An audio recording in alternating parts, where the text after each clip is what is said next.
रात को 10 बजे सोना है। पढ़ लो संस्कार विधि, गृहस्थियों के लिए लिखा है रात को 10 बजे सोना है।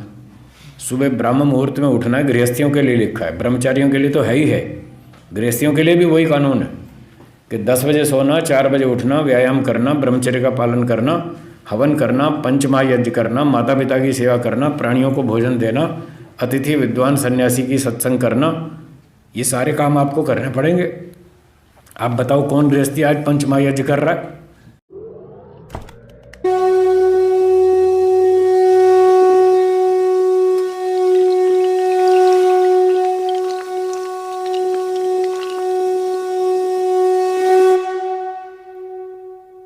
ऋषियों के ग्रंथ पढ़ते नहीं, इसलिए उनको समझ नहीं आई कि शादी क्यों करते हैं।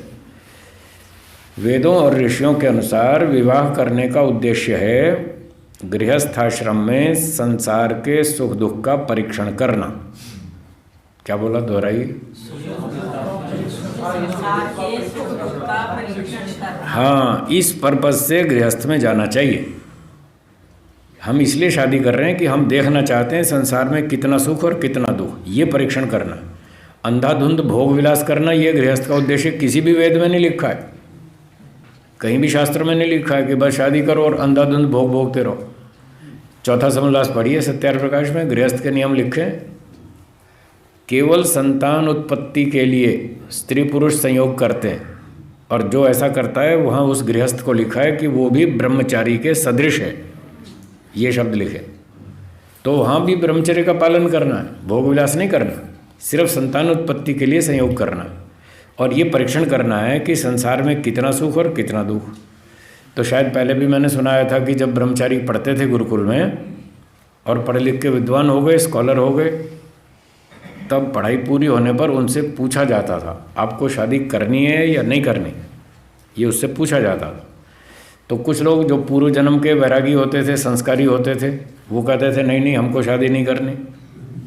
मान लो 10,000 विद्यार्थी तैयार हो गए पढ़ लिख करके, तो उनसे सबसे पूछा जाएगा बोलो भाई शादी करनी या नहीं करनी। तो 10,000 में से 50 विद्यार्थी कहेंगे कि नहीं हमको नहीं करनी। हमने योग दर्शन पढ़ लिया, सांख्य दर्शन पढ़ लिया, यहाँ चारों तरफ दुख ही दुख है। सांख्य में लिखा है कुत्रापि कोपि सुखी ना, दुनिया में कोई भी आदमी सुखी नहीं है, सारी दुनिया परेशान है। और 3 दुख वैसे बता रखे हैं, आध्यात्मिक, आदि भौतिक, आदि दैविक। फिर योग दर्शन में पढ़ लिया परिणाम ताप संस्कार दुख गुण वृत्ति विरोधाच दुखम एवं सर्वम विवेकिना। तो बुद्धिमान को तो चारों ओर दुख ही दुख दिखता है। तो 10,000 में से 50 लोगों ने कहा हमको तो चारों तरफ दुख दिखता है, हम नहीं शादी करने वाले, हम संसार में नहीं जाने वाले, हमको पहले ही समझ में आ गया। तो जिसको पहले ही समझ में आ जाए वो क्यों जाएगा गृहस्थ में? तो 50 ने तो मना कर दिया। बाकी कितने बचे? 10,000 में से 50 माइनस हैं, हाँ 9,950। इन लोगों ने कहा जी हमको तो समझ में नहीं आया संसार में दुख है, हमें तो बड़ा सुख दिख रहा है।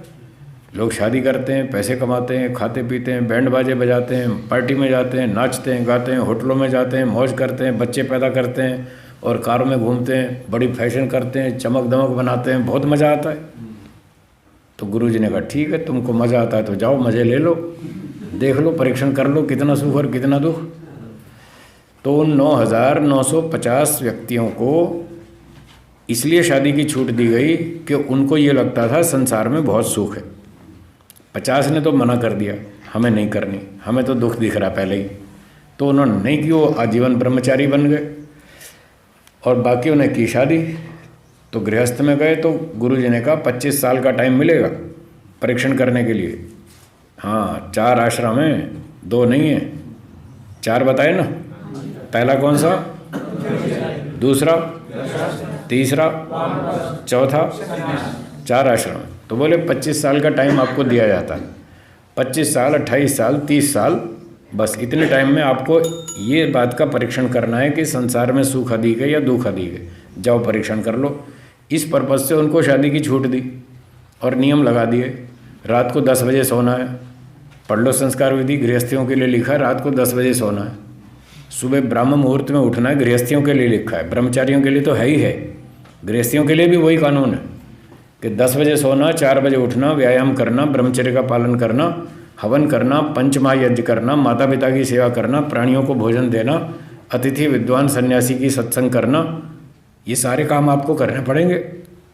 आप बताओ कौन गृहस्थी आज पंचमहायज्ञ कर रहा है? उनको पता ही नहीं कि गृहस्थ में क्या क्या करना होता है। वो तो अपना पैसे कमाते हैं, खाया पिया, बूढ़े हो गए, मर गए। तो लोगों को पता नहीं है गृहस्थ में क्या करना होता है। तो वेदों के आधार पर ऋषियों ने समझाया कि जाओ शादी करो और संतान उत्पत्ति करो, पैसे कमाओ, खाओ पियो, मज़ा करो और देखो कितना सुख और कितना दुख।